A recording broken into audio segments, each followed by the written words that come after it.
The president vows to mobilize support for Dlamini Zuma to be elected AU chairperson, and Kruger National Park urges tourists to use alternative gates. I'm Lebo Changela with this news update.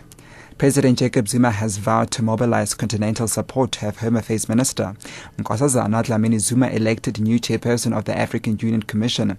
At a recent AU summit, African leaders decided to defer the election of the AU's new chief to July. This after the failure of Dlamini Zuma and the incumbent Jinping to secure the two-thirds majority needed to lead the organ during the AU's head of state and government summit in Ethiopia. In an exclusive interview with the SABC, President Zuma reiterated the need to have Dlamini Zuma at the helm of the continental body. We have been looking at how does the AU as a continental organization operate in a manner that promotes the interests of the Africans in the African continent, and therefore its effectiveness, its functionality. That's why we presented a candidate, so that we can have a candidate that we have got confidence in, that will indeed change the AU to work towards fulfilling the objectives of the African continent.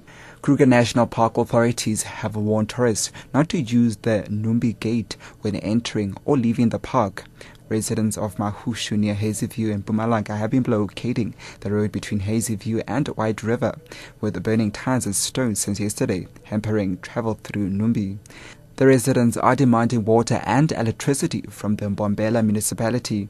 Kruger National Park spokesperson William Mabaso has urged tourists to use other gates. It was not possible for our tourists coming out of Numbi Gate, going out, or tourists coming from outside into Numbi Gate. So it seriously affected us, and we want to advise those tourists that are still coming who intend using Numbi Gate to avoid Numbi Gate until such time that the strike is over.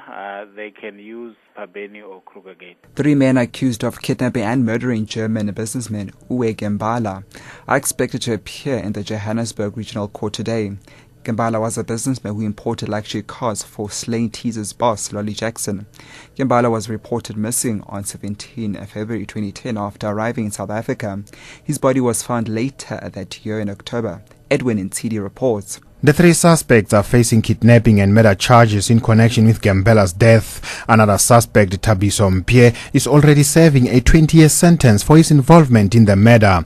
In another case, Czech fugitive Rodovan Krejča is also due to appear in court today. Krejča was arrested yesterday in connection with an armed robbery in Pretoria last year. 2 of his alleged accomplices were also arrested in Bryanston, and 6 former civil servants and physiotherapists will appear in the Pretoria Magistrates Court for allegedly defrauding the compensation fund over R1 million.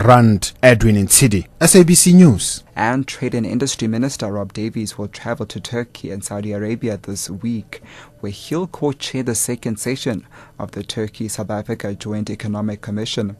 The commission promotes trade, investment and economic cooperation between the two countries. A plan to further expand bilateral trade and economic cooperation between the two countries is expected. Davies will be accompanied by government officials and business executives who will participate in the South Africa-Turkey Business Forum.